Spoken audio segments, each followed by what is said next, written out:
Welcome everybody. Yeah, okay, we just you're right. Welcome everybody to this historic trial which documents and fights back against ideological deportation. My name is Chinjirai Kumanika, and I'm a member of the National Council of the American Association of University Professors.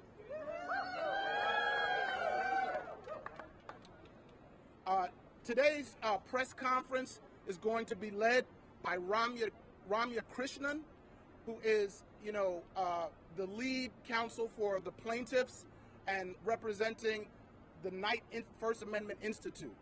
So what's going to happen is we're going to have the press conference. We're going to hear from Ramya.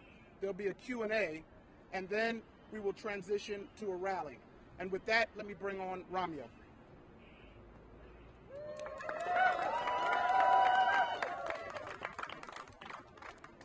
Hi everyone, my name is Ramya Krishnan. I'm a senior staff attorney.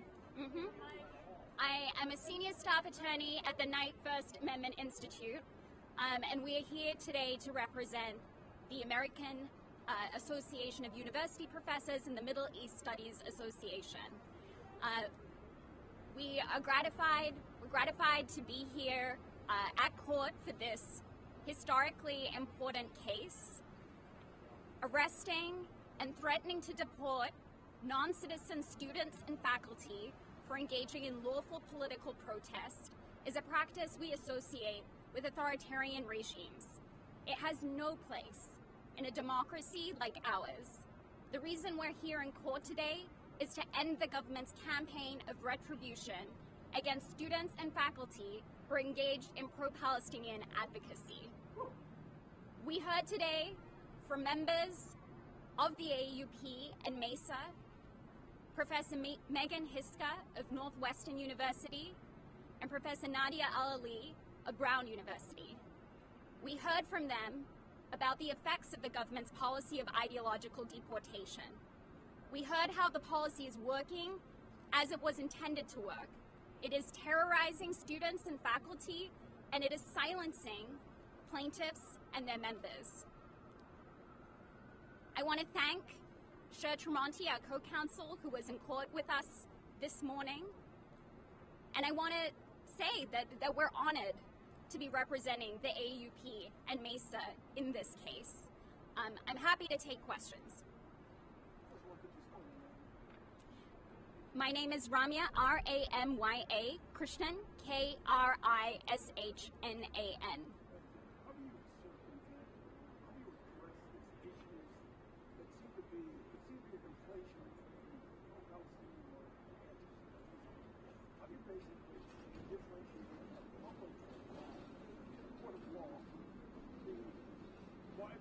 Why those issues are important and talk about the conflation of those in the context of legal, the legal arguments from the government about why they're targeting individuals who they consider pro-Palestinian.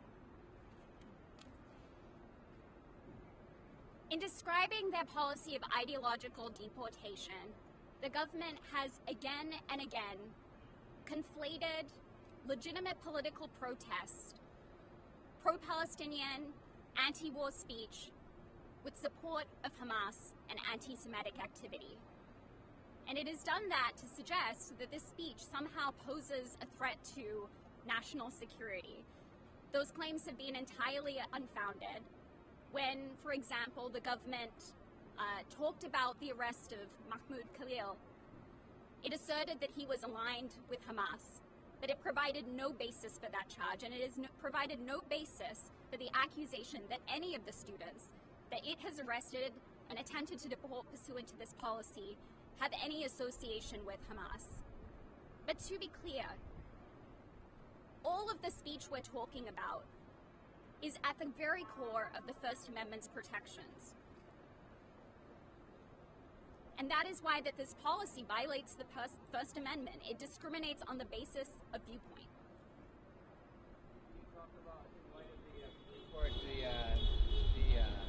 national injunction, I mean, is it, in terms of the ruling you're looking for, would this have national implications, or would this be just specific to the plaintiffs and more localized? This case has national implications. We're representing nationwide associations. And what we're asking the court to do is to rule that this policy of ideological deportation that the Trump administration is enforcing throughout the country is unlawful, that it is a violation of the First Amendment. And if we succeed in this case, that will put an end to the government's practice of ideological deportation. The DOJ today conceded and then repudiated its own concession that non-citizens have the same First Amendment rights as citizens. Well, what we heard from the government today, in answer to Judge Young's question, whether non-citizens who are living in this country as members of our community have the same First Amendment rights as citizens, the government's initial response was the correct one. They do. They do have First Amendment rights. The Supreme Court has been clear about that from as far back as a case from 1945 called Bridges versus Nixon. There's no question that non-citizens living in this country have First Amendment rights.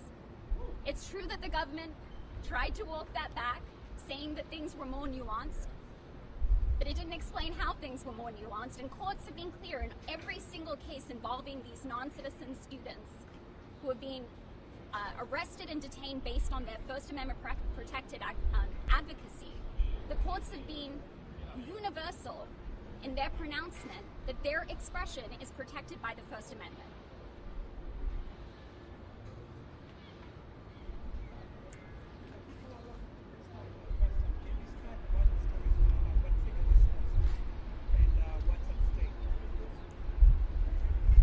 What triggered this lawsuit is the government's adoption of a brazen policy of deporting non-citizen students and faculty based on their pro-Palestinian advocacy. What is at stake at this case is the ability of non-citizens who are members of our university communities as well as our broader political community can speak. Can join their citizen colleagues and students in political protest that is unquestionably protected by the First Amendment. Maybe you could talk about what was the goal of putting the two witnesses up today, and what should anyone take away from their experience?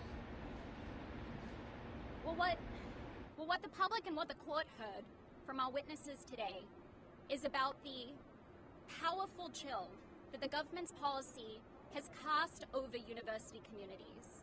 Non-citizen students and faculty on our university campuses today are terrified. They are terrified that if they speak up on issues related to Israel and Palestine or about this administration, that they may be arrested and locked up just for having engaged in political expression. And that's what the court will hear from other witnesses, other members of AAUP and MESA that we intend to put on, that they have been chilled and forced into self-censorship by the government's actions here, by the attempted deportations of these international students, and by their threats to carry out further arrests, further visa revocations. Sorry about that. How unusual are the government actions? The government's actions are highly unusual. As I mentioned in my opening statement, not since the McCarthy era have we seen immigrants subject to such an intense campaign of speech repression. We haven't seen ideological deportations of this kind since the McCarthy era, when the government attempted to deport members of the Communist Party. And that is why you have the government citing in court, in support of their proposition, their argument that these non-citizens don't have First Amendment rights. They have to reach back to that era, which we now all look upon with embarrassment and shame.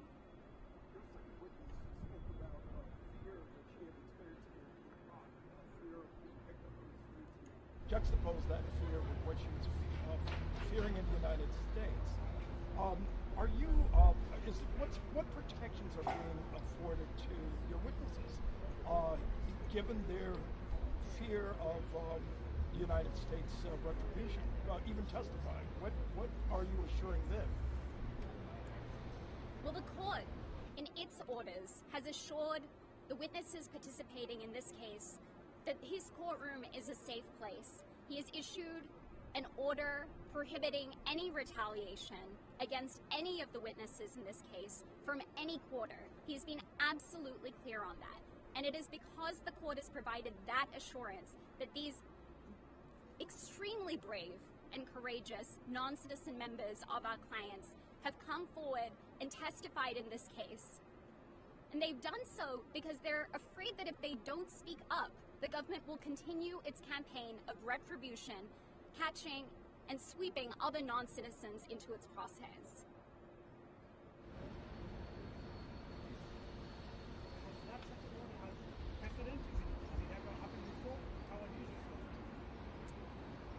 I can't comment on the unusualness of such an order, but the judge obviously thought that that kind of order was warranted in this case. One more question. All right, if there's no other questions, thank you so much.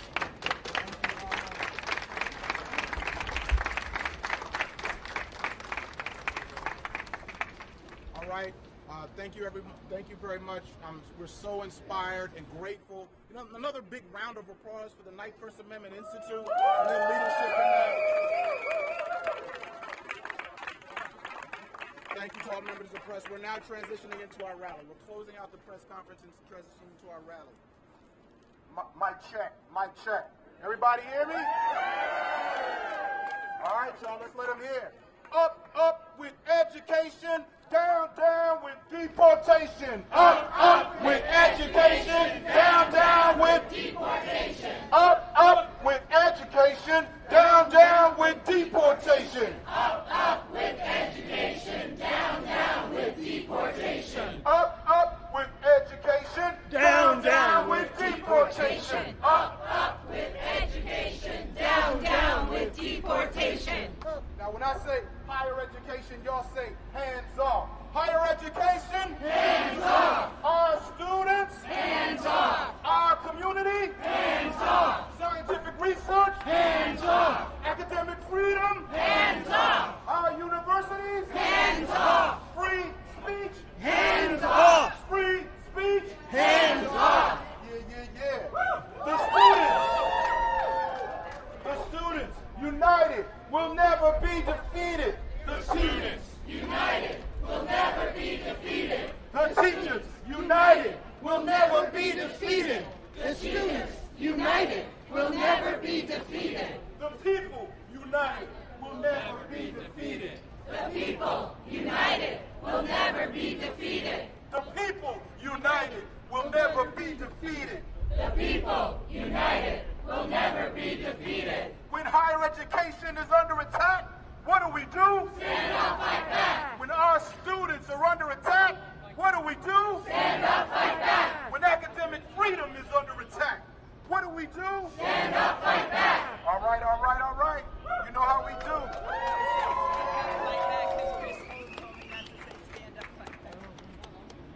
I want to thank everybody for being out here.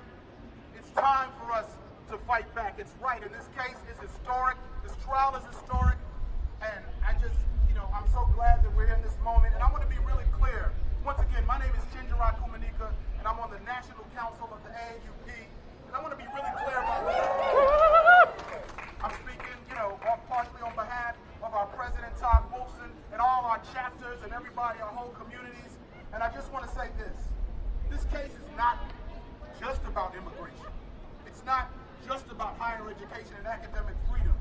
This case is about whether the United States government can punish people for expressing political opinions it doesn't like. What the Trump administration is doing and what this case is boldly challenging is a coordinated campaign to silence protected free speech. In this case, any critique of the state of Israel and any solidarity with Palestine. They're calling it boo, shame. They're calling it national security, but what it really is political repression. That's right. Arresting students at home, snatching people off the street, sending mass ICE officers to people's apartments, revoking visas. These are efforts to silence a global movement for justice. And we've seen it before. We've seen it when they tried to deport black people fighting for black liberation. We've seen it when people were trying to fight surveillance in Muslim communities. We've seen it with internment, a long history of suppressing academic freedom. So we want to be very clear. This is not just about our non-citizen students and colleagues, right? And their safety and freedom. It's about all of us. That's right. That's right. Hands off. Hands off. It's about whether a government can declare certain viewpoints unacceptable and use its full force to punish those who hold them. That's not democracy. That's authoritarianism. So today we're saying we won't be silenced in the classroom. We're not going to be silenced in our research, and we're not going to be silenced in the courtroom, and we're not going to be silenced in the streets. This movement is a global movement for Palestinian liberation, for human dignity, for academic freedom. It's multiracial, it's international, and it's not going anywhere. So thank you for standing with us. And right now, I'm going to bring on my colleague, my comrade, the Vice President of the American Association of University Professors, Rotua Lumantomi. Come on, Rotua.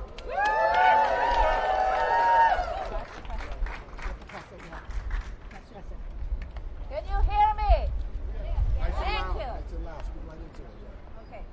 Good afternoon, everyone. My name is Rutgers Lumantomi, and I'm the Vice President of the American Association of University Professors. We are here today because higher education, our campuses, our classrooms, our voices are under threat. The lawsuit AAUP v. Rubio challenges one of the most chilling policies we've seen in recent years, a deliberate campaign to arrest, detain, and deport non-citizen students and faculty, simply for exercising their constitutional rights, such as criticizing the Israeli government's actions in Gaza. This is an attack on free expression, on academic freedom, and on the very idea of a university. This case says what we all know to be true. This is an ideological deportation campaign. It's designed to silence us, to intimidate us, to repress our speech. And let's be honest, a university without dissent is not a university. It's a museum. It's a museum of obedience. When the state silences non-citizen scholars and students through fear of deportation, it sends a message to all of us: stay quiet or pay the price. We lose more than voices. We lose truth. We lose the uncomfortable, challenging ideas that make learning real. And worst of all, we lose the courage to speak up ourselves. I know what that fear looks like. I lived under Suharto's authoritarian regime in Indonesia. I grew up knowing that speaking out could get you fired, disappeared, or worse. We were taught to keep our heads down, to recite what we were told, and never ever criticize the state.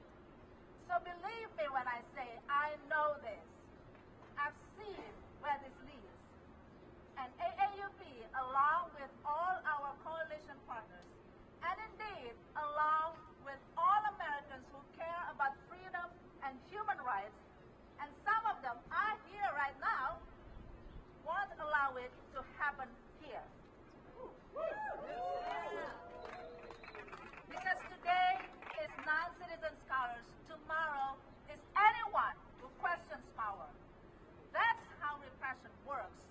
It creeps in, it builds power, it builds walls, and it dares you to speak over them. So we fight back now. We call on the court to strike down this ideological deportation policy for what it is, a direct violation of our rights and a threat to our future. This is not just about immigration status. It's about the freedom to protest, to teach, to question, to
Association of the Knight Institute, all the people making this happen. Give it up for them.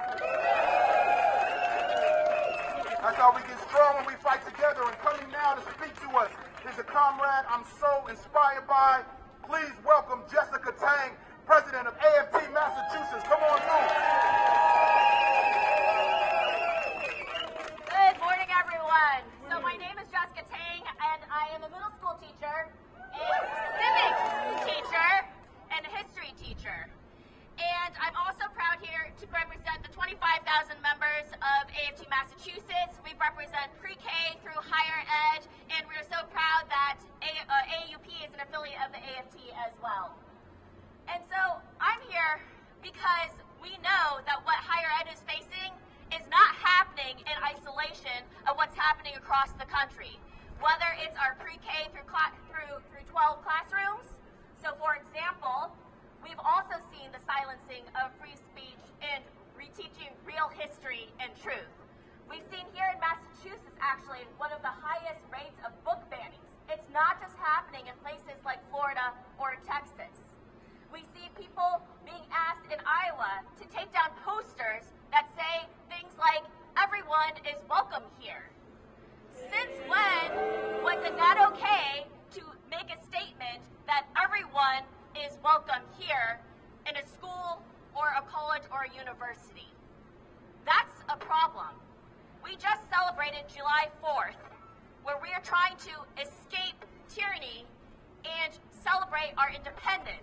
Yet at the same time, we are seeing an erosion of academic freedom and independence in our institutions, whether they be, again, public education, higher education, but let's also talk about retaliation to media that disagrees with them, retaliation to nonprofits. Universities are a part of the playbook that we see in authoritarian regimes. And that is why we have to stand up, speak out, and fight against this.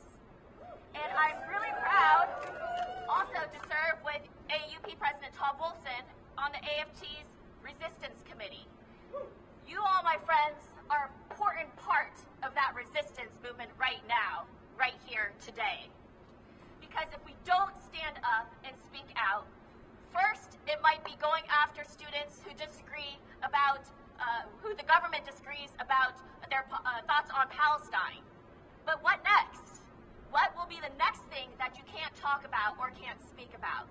This is a slippery slope to authoritarianism, and if we don't stop it now, it will only continue. Because we know that poem, first they came for who, right?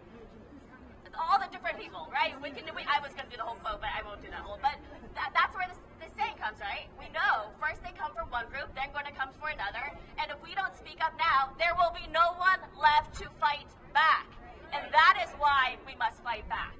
And I'll end with this and say that diversity is actually what makes our institutions stronger and better. Whether it's the diversity of our students and our faculty, or whether it's the diversity of their thoughts. That's what schools and universities are supposed to be about. It's about seeking truth. It's about talking about differences as opinions.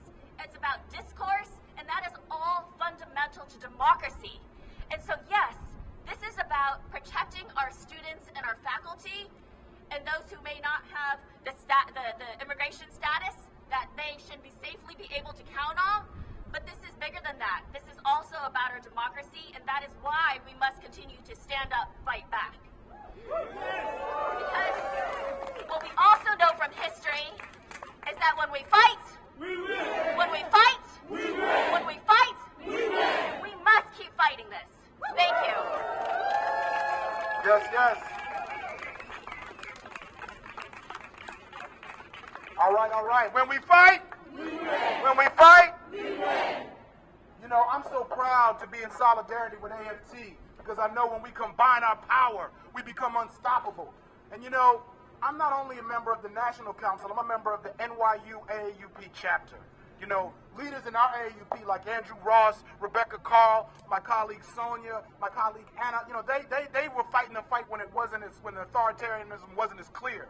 And now we're coming up and trying to take leadership. And one of the people doing incredible work in our chapter is my comrade, Zach Samelin. Zach, where you at? Give it up for Zach. And Zach, we're going to have you stand right here. All right. All right. Which way? Hey, what's up, everybody? Can you hear me? I'm Zach Samlin. I'm the vice president of the NYU AAU chapter. And I'm going to talk about how at NYU the right to protest and to speak freely and forcefully against the genocide in Gaza has been dealt a heavy blow by the Trump administration's policy of ideological deportation and its campaign of threats against non-citizen protesters. We're still out there. Students and colleagues are still fighting against complicity in the genocide of Palestinians at both national and the institutional levels. But since January, the Trump administration has attempted to undermine our efforts and silence our voices by dividing us according to our immigration status. They've been dusting off some of the most menacing, unconstitutional Cold War and Red Scare. It is quite blustery out here. Unconstitutional Cold War and Red Scare tools for silencing the most vulnerable among us, singling out non-citizen students, colleagues, and community members for censorship. The government was in that courthouse today saying we can do this because we've done it before. And when NYU AAUP joined this lawsuit, we did so because we know that speech is not free if that freedom belongs only to a few of us, because we know that if some of us are not free to speak out or protest, then our whole university breaks. We joined the lawsuit because we refuse to let Trump, Rubio, or anybody else use citizenship to divide and conquer us. And above all, we joined to fight back against the criminalization of all protests, but especially of protests against the destruction and ethnic cleansing of Palestine. And let me say, too, that this lawsuit is not some abstract thing for NYU. We're a diverse and international school in the most diverse and international city in the United States. And a couple of months ago, there were DHS vehicles parked in the courtyard of NYU's faculty housing buildings, where I live along with hundreds of other colleagues. And they weren't ICE, as I found out, as the vice president of AAUP for some reason. But for about 30 minutes, nobody knew who they were. It just said DHS, unmarked, tinted windows, SUVs. For anyone on a student or work visa, or even a green card, who had been involved in our protests, that half hour was long and distressing. A half hour of fear and terror and anxiety. Panic set in. Those colleagues and students sheltered in place, fearing that they would be kidnapped in broad daylight, like Rumeza Ozturk was just a few miles from here, and Mohsen Madawi had been as well. Shame! It wasn't paranoia. Our campus protests have been heavily surveilled by NYU, by NYPD, as well as by outside Zionist groups who, since Trump's January executive order, claim to be sending footage of our protests and lists of our names to ICE to target us for deportation. Faculty members, experts in Middle East studies, in Jewish studies, on the history of colonial rule, holed up in their apartments and offices, students hiding in the library and dorms. And what else should or could they have done? This fear, this censorship, it grinds the university to a halt. We cannot think or learn from one another if we cannot hear from our whole community.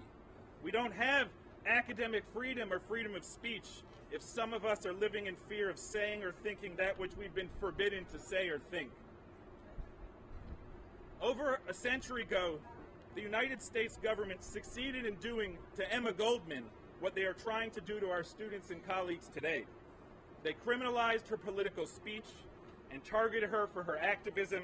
They stripped her of her citizenship by weaponizing denaturalization statutes, and then they rounded her up in the Palmer raids and deported her to the newborn Soviet Union. She was imprisoned, not in a dungeon in Jena, Louisiana, but in New York Harbor, in Ellis Island, in plain view of the Statue of Liberty. And she quipped that if we, quote, as a nation, were not such unspeakable hypocrites, we should long since have placed a club instead of a torch in the hand of the goddess of liberty, the statue of liberty. The police mace, she said, is not merely the symbol, but the very essence of our so-called liberty and order. We must not repeat these darkest chapters in the history of U.S. xenophobia and repression. We have got to keep fighting back for our students, for each other, for our whole community, in this courthouse and on these streets. Thank you.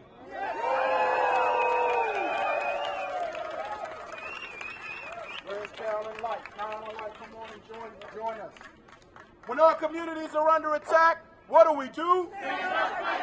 When academic freedom is under attack, what do we do? When our students are under attack, what do we do? When our homes are under attack, what do we do? All right. I'm really excited to announce another comrade who's going to come, who's going to bring us hope, inspiration, clarity. Everybody give it up for Carolyn Light, Senior Lecturer in Gender Studies at Harvard University. Thank you, Chandani. Can everyone hear me okay? I'm Carolyn Light. I'm from the Harvard AAUP chapter where I teach gender and sexuality studies and U.S. history. And I'm here with my mom, actually, on speakerphone. Mom, say hi to everybody. Hopefully she's here. This lawsuit is deeply personal to me and to my mom. We are descended from people who fled pogroms in the Jewish Pale of Settlement to come to the United States seeking refuge, and especially so that they could practice their freedom of religion that the old country denied us, right? A key tenet of Judaism that I was raised with is something called tikkun olam. It literally means repairing the world. It is the responsibility of every Jewish person to do their best to try to denounce oppression wherever we see it, to speak out against unfairness and harm and violence against others. Last Hanukkah, my eldest child gifted me this keffiyeh that I'm wearing today, and it's a little warm, honestly, but I wear it in solidarity with my brave friends and colleagues and students who have spoken out against the relentless violence in Gaza. It feels like such a small thing to do. And yet, in the context of this chilling of freedom of expression and criminalization of pro-Palestinian solidarity, this mere act of wearing a keffiyeh is often characterized as subversion and as anti-Semitism, just wearing it. So this administration claims that ideological deportations are necessary, are part of their effort to fight anti-Semitism and to keep Jewish people from harm. Well, I'll tell you what harms Jewish people, and I can speak as a historian on this topic. It's the relentless assault on freedom of expression, it's the language of us versus them, and it's the criminalization of our valued community members, our colleagues, and our students. Make no mistake, we all suffer when some of us are silenced. In a university setting especially, it makes honest inquiry absolutely impossible. We can't do our jobs as educators, as researchers, when these circumstances prevail. And so today, we are fighting back. And as I said, this is personal for me and for my mom. And to the spurious claim that ideological deportation protects Jewish people, I'll say it today, and I'll say it until I have no voice left. Not in my name. All right. That was it. Listen, the only thing I want to add to that is I want to give a big thanks to all the people. There's a lot of unseen labor, a lot of unseen research and work. Give it up to our legal counsel, Aaron Neeson, and Vina Dubal, and the Ninth First Amendment Institute, and all the other people who aren't on the camera but did the work. You want to give respect, and that's important. There's a lot of dark moments in this struggle, and there's going to be a lot more, but this is a moment of light and power because we're here. So give it up for that. Up with education, down with with deportation. Up with education. Down, down with deportation. Up with liberation. Down, down with deportation. Up with liberation. Down, down with I can offer solidarity from Mexico, from professors from Mexico. Okay, if it can be very brief. Yeah, you want to come very brief? All right. All right, go ahead. Hello!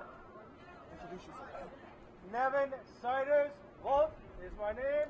I'm recently retired from the National University of Education Sciences in Mexico City. Solidarity from Mexico. I will only say the commercial press is full of the stupidity and brutality. The brutality and stupidity from the Oval Office every single day. It's headlines in my country. If you look for solidarity from us, you'll find it. Will come out gloriously, happily for you. Solidarity. Hasta la victoria siempre. Thank you so much. Pueblo unido jamás será vencido. All right, thank you. When we fight, when we fight, when we fight, we win. All right, thank you all for being here.